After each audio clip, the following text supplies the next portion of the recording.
Hello friends, welcome to my channel. இன்னைக்கு நம்ம பார்க்க போற ரெசிபி என்னோட ரொம்பவே ஃபேவரட்டான recipe chola puri and chana masala.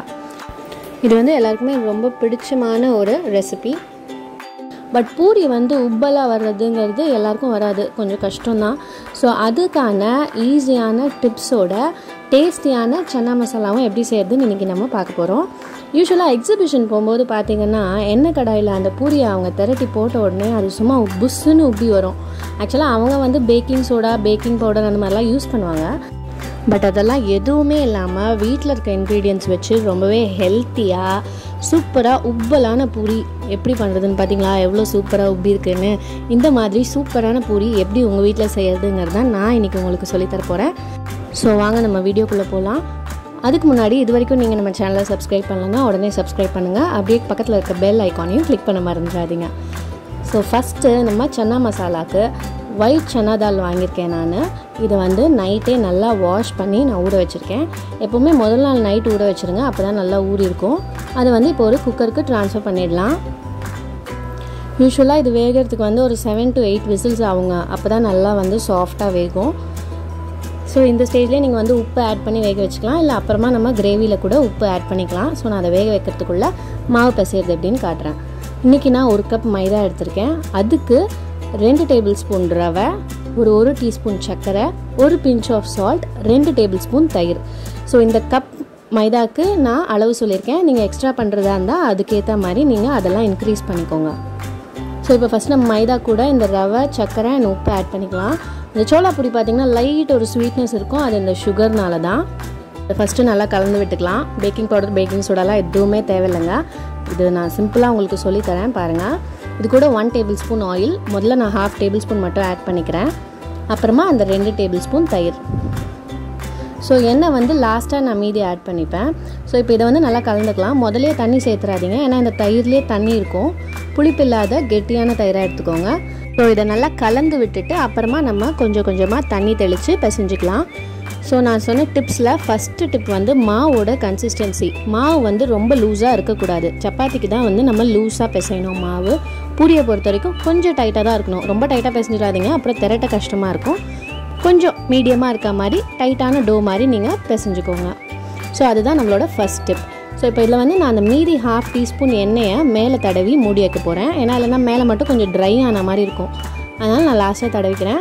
Second tip வந்து நீடிங். நல்லா அந்த மாவை போட்டு நம்ம பிசைஞ்சோம் அப்படின்னா உங்களுக்கு பூரி வந்து நல்லா வரும். இது வந்து சப்பாத்திக்குமே பொருந்தும். பாருங்கள் நல்லா சாஃப்டாக இருக்குது. இப்போ நம்ம இதை மூடி வச்சிடலாம். நம்ம வந்து சன்னா செய்கிற வரைக்கும் இது ஊறினாலே தாராளமாக போதும். இப்போது சன்னாக்கு நான் வந்து 2 வெங்காயம், பெரிய வெங்காயத்தை நல்லா பொடி பொடியாக நறுக்கி வச்சுருக்கேன். 2 தக்காளி, அதையும் ஃபைன் சாப் பண்ணியிருக்கேன். இஞ்சி அண்ட் பூண்டு, அதையும் நல்லா ஃபைன் சாப் பண்ணியிருக்கேன். ஸோ இதுதான் தேவையான இன்க்ரீடியன்ட்ஸ். இப்போ நம்ம ப்ரிப்பரேஷனுக்கு போயிடலாம்.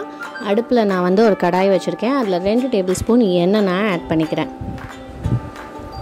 ஸோ இதில் தாளிக்கிறதுக்கு நம்ம வந்து ஹோல் கரம் மசாலா எது நம்மக்கிட்ட இருக்கோ யூஸ் பண்ணிக்கலாம். சோம்பு, கிராம்பு, பட்டை, ஏலக்காய், பிரிஞ்சி இலை எது உங்ககிட்ட இருக்கோ அதை போடுங்க. அப்படி இல்லைன்னா வெறுமனே சோம்பு மட்டும் கூட நீங்கள் தாளிக்கலாம். ஸோ இப்போ இது கூட ஃபைன் சாப்டு ஜிஞ்சர் அண்ட் கார்லிக் நான் ஆட் பண்ணிக்கிறேன். அதை கொஞ்சம் லைட்டாக சாட்டே பண்ணிக்கலாம்.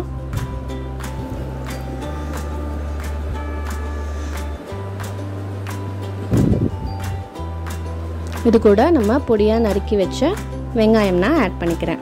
நல்லா ஃபைன் சாப் பண்ணிக்கோங்க, அப்போ தான் கிரேவி வந்து நல்லா ஸ்மூத்தாக இருக்கும். ஆக்சுவலாக இந்த மாதிரி நறுக்கி பண்ணால் இது வந்து ஒரு மாதிரி டேஸ்ட் வரும்.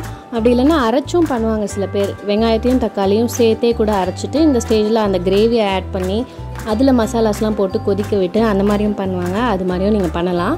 அது வேறு மாதிரி டேஸ்ட் இருக்கும், இது வேறு மாதிரி டேஸ்ட் இருக்கும். நம்மளோட ஆனியன் நல்லா கோல்டன் ப்ரௌன் ஆகணும்.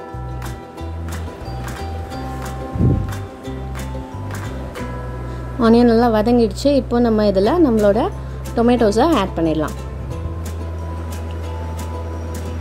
ஸோ இது ரெண்டையும் சேர்த்து நல்லா வதக்குங்க. நான் வந்து இந்த மாதிரி சன்னா மசாலா செய்யும்போது கடையில் வாங்குகிற மசாலாலாம் யூஸ் பண்ண மாட்டேன். சன்னா மசாலா அதெல்லாம் யூஸ் பண்ண மாட்டேன். வீட்டில் இருக்க நார்மல் நம்ம குழம்பு மிளகாத்தூள் அண்ட் கரம் மசாலா அரைச்சி வச்சுருப்போம் இல்லைங்களா, அது 2 தான் நான் யூஸ் பண்ணுவேன். அதுலேயே டேஸ்ட் எக்ஸலண்ட்டாக வரும். ஸோ இப்போ என்னென்ன மசாலான்னு பார்க்கலாம். ஃபஸ்ட்டு நான் வந்து ஒரு 1/2 ஸ்பூன் மஞ்சள் தூள் ஆட் பண்ணிக்கிறேன். அப்புறம் சில்லி பவுடர் வந்து ஒரு 3 டீஸ்பூன்ஸ் நான் ஆட் பண்ணிக்கிறேன். கரம் மசாலா வந்து லாஸ்ட்டாக ஆட் பண்ணிக்கலாம். ஸோ ஸோ இந்த மசாலாஸ் போட்டுட்டு நல்லா வந்து கிளறிக்கோங்க. உப்பு வந்து பார்த்து சேர்த்துக்கோங்க. சன்னா டால் வேக வைக்கும் போதே கொஞ்சம் உப்பு ஆட் பண்ணிங்கன்னா இப்போ கம்மியாக சேர்த்துக்கோங்க. நம்ம டேஸ்ட் பார்த்துட்டு கூட வேணும்னா சேர்த்துக்கலாம். ஸோ இப்போ இதில் கிரேவி வந்துட்டு அந்த மசாலா எல்லாம் வந்து நல்லா குக் ஆகணும். ஸோ கொஞ்சம் நேரம் வதக்கிட்டு அதுக்கப்புறம் நம்ம வந்து தண்ணி ஊற்றணும். நான் சன்னா வேக வச்சேன் இல்லைங்களா, அதில் இருக்க தண்ணியை வந்து ஆட் பண்ணிக்க போகிறேன். அதை வேஸ்ட் பண்ண வேண்டியதில்லை. அந்த தண்ணியை ஆட் பண்ணிவிட்டு நல்லா கொதிக்க விடலாம். இந்த மாதிரி கிரேவிஸை பொறுத்த வரைக்கும் நீங்கள் நிறைய தண்ணி ஊற்றி நல்லா கொதிக்க விட்டிங்கன்னா அந்த மசாலாவோட ரா ஸ்மெல் எல்லாம் போய் கிரேவி ரொம்பவே நல்லாயிருக்கும். ஸோ இதை நல்லா கொதிக்கட்டும்.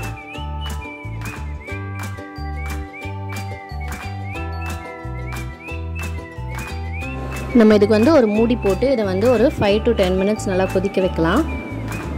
ஒரு 5 minutes கழித்து பார்க்கலாம். பாருங்கள், ஓரளவுக்கு நம்மளோட கிரேவி நல்லா திக்காயிடுச்சு. கிரேவியோட திக்னஸ் வந்து நம்மளோட இஷ்டம் தாங்க. கொஞ்சம் செமி கிரேவியாக வேணும்னா தண்ணியாகவே வச்சுக்கலாம். இல்லை நல்லா சுண்டை வச்சு அதை வந்து சன்னா வந்துட்டு திக்காக நம்ம எடுத்தோன்னா அதுவும் வந்து பூரிக்கு டேஸ்டியாக தான் இருக்கும். ஸோ இப்போ இதில் நம்ம வந்து வேக வச்ச சன்னா மீதியை வந்து சேர்த்துடலாம். அகெயின் இது வந்து நல்லா கொதித்து உங்களுக்கு எந்த கன்சிஸ்டன்சியில் வேணுமோ அந்த கன்சிஸ்டன்சியில் நீங்கள் இறக்கிக்கோங்க. அண்ட் இறக்கிறதுக்கு முன்னாடி கரம் மசாலா போட்டால் தான் டேஸ்ட் வந்து ரொம்பவே நல்லாயிருக்கும். ஸோ இது நல்லா கொதிக்கட்டும்.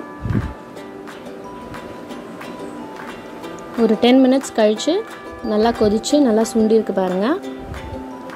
ஸோ இந்த மாதிரி கன்சிஸ்டன்சியில் நீங்கள் ஆஃப் பண்ணிங்கனாலே கொஞ்சம் நேரம் கழித்து அது இன்னும் கொஞ்சம் வந்து திக்காயிடும். இப்போ லாஸ்ட்டாக நான் வந்து சொன்ன மாதிரி ஒரு பிஞ்ச் ஆஃப் கரம் மசாலா, ரொம்ப நிறைய தேவையில்லை, ஏன்னா நம்ம ஏற்கனவே ஹோல் கரம் மசாலா தான் தாளிச்சிருக்கோம். ஒரு பிஞ்ச் போட்டிங்கனாலே போதும். ஆட் பண்ணிவிட்டு நம்ம நல்லா கிளறிக்கலாம்.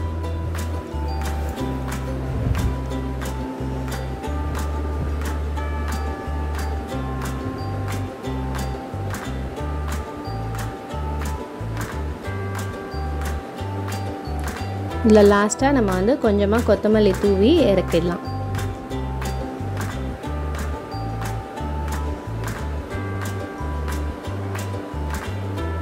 பாருங்கள், டேஸ்டியான சன்னா மசாலா நமக்கு ரெடி ஆயிடுச்சு. இப்போ நெக்ஸ்ட்டு நம்ம பூரியை எப்படி பண்ணுறதுன்னு பார்க்கலாம். பாருங்கள், அந்த மாவு நல்லா ஊறிடுச்சு. முதல்ல விட பாருங்கள் இப்போ நல்லா சாஃப்டாக இருக்குது. அவ்வளோதான். மேக்ஸிமம் அந்த கிரேவி பண்ணுறதுக்கு ஒரு 15 to 20 minutes ஆகும். அந்த நேரம் இது ஊறினாலே போதும் தாராளமாக. நல்லா சாஃப்டாக இருக்குது பாருங்கள் மாவு.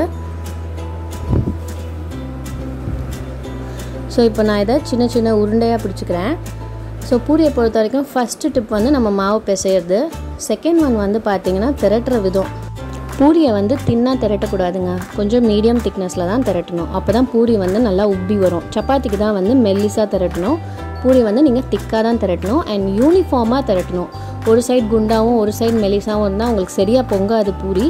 ஸோ வந்து திரட்டும் போது எல்லா சைடும் ஒரே மாதிரி திக்னஸ் இருக்க மாதிரி யூனிஃபார்மாக திரட்டணும். நான் இப்போ உங்களுக்கு திரட்டி காட்டுறேன்.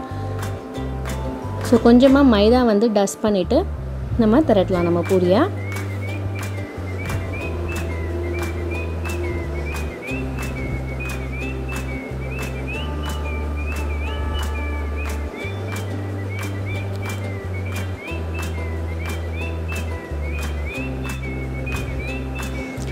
அவ்வளோதான் பாருங்கள், இந்தளவுக்கு திக்னஸ் இருக்கணும். அப்போ தான் வந்து நல்லா உப்பும். ஸோ நான் இப்போ வந்து எல்லா மாவும் திரட்டிட்டு உங்களுக்கு எப்படி பூரி போடுறதுன்னு போட்டு காட்டுறேன். பாருங்கள், எல்லாமே நான் திரட்டிட்டேன். யூனிஃபார்மாக ஒரே மாதிரி இருக்க மாதிரி திரட்டியிருக்கேன். ஸோ இப்போ நம்ம அடுப்பில் எண்ணெய் வச்சிடலாம்.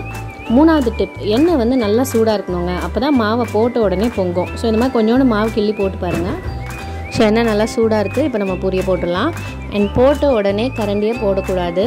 கீழே இருந்து அந்த பூரி வந்துட்டு அதுவாகவே மேலே கொஞ்சம் வரும்போது அதை வெளியே வர விடாமல் நீங்கள் வந்து உள்ளே அழுத்துனீங்கனாலே போதும். சூப்பராக உப்பி வந்துடும் அந்த பூரி. அவ்வளோதான், ஜென்டலாக ப்ரெஸ் பண்ணுங்கள். ரொம்ப போட்டு அழுத்திட்டிங்கன்னா உங்கள் மேலே தான் எண்ணெய் தெரிச்சிரும். ஏன்னா இது வந்து புசுன்னு ஆகும்போது நல்லா அப்படியே பால் மாதிரி, நம்ம பால் எப்படி தண்ணிக்குள்ளே அழுத்தும் போது அது வெளியே வர ட்ரை பண்ணும். அந்த மாதிரி தான் இந்த பூரியும் நம்ம அழுத்த அது வந்து சூப்பராக உப்பி வெளியே வரும்.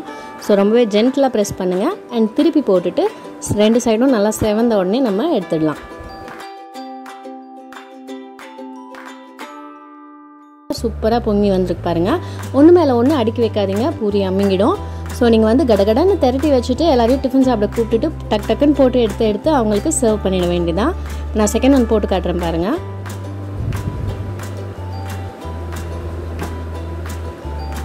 அதை ரொம்பவே ஜென்டிலாக ப்ரெஸ் பண்ணிங்கன்னா போதும், அது சூப்பராக உப்பி வெளியே வந்துடும். பாருங்கள், என் கடாய் சைஸ்க்கு ஏற்ற மாதிரி நான் பூரி போட்டிருக்கேன். உங்ககிட்ட இன்னுமே பெரிய கடாய் இருக்குன்னா இன்னும் பெரிய பால்ஸ் எடுத்து இன்னும் பெரிய ரவுண்டாக நீங்கள் திரட்டிட்டு சூப்பராக எடுத்துக்கலாம் பூரியை. ரொம்பவே சிம்பிள் தான். நான் சொன்ன டிப்ஸ் எல்லாம் ஃபாலோ பண்ணிங்கன்னா இதே மாதிரி எக்ஸிபிஷனில் இருக்க மாதிரி சூப்பரான சோலா பூரி நமக்கு ஈஸியாக வீட்டிலேயே செஞ்சிடலாம். ஸோ நான் இப்போ உங்களுக்கு ஒரு பிளேட்டில் சர்வ் பண்ணி காட்டுறேன். பாருங்கள், அந்த சன்னா மசாலா நான் சொன்ன மாதிரி முதல்ல விட திக்காகிடுச்சு பாருங்கள். ஸோ நீங்கள் கொஞ்சம் வாட்டரி கன்சிஸ்டன்சியில் இறக்குனீங்கனாலே அது பர்ஃபெக்டாக இருக்கும். பாருங்கள், நம்ம பேக்கிங் சோடாலாம் ஆட் பண்ணாமலே எவ்வளோ சூப்பராக உப்பலாக இருக்குது அந்த பூரி. ஒன்று மேலே ஒன்று அடுக்குனிங்கன்னா தான் அந்த உப்புனது போய் அது அமுங்கிடும். கண்டிப்பாக இந்த 2 ரெசிபியும் ட்ரை பண்ணிவிட்டு உங்களோட ஃபீட்பேக்ஸ் எனக்கு கமெண்ட் செக்ஷனில் சொல்லுங்கள். அண்ட் இந்த வீடியோ உங்களுக்கு பிடிச்சிருந்தா லைக் பண்ணுங்கள், உங்கள் ஃப்ரெண்ட்ஸ்க்கு எல்லாம் ஷேர் பண்ணுங்கள். இன்னும் நீங்கள் எங்கள் சேனலை சப்ஸ்கிரைப் பண்ணலன்னா மறக்காமல் சப்ஸ்கிரைப் பண்ணிவிடுங்க. பக்கத்தில் இருக்க பெல் ஐக்கானை கிளிக் பண்ணிவிடுங்க. அப்போ தான் நான் போடுற வீடியோஸ் எல்லாம் உங்களுக்கு நோட்டிஃபை ஆகும். நெக்ஸ்ட் டைம் இன்னொரு இன்ட்ரெஸ்டிங்கான வீடியோட உங்களை நான் மீட் பண்ணுறேன். பாய்.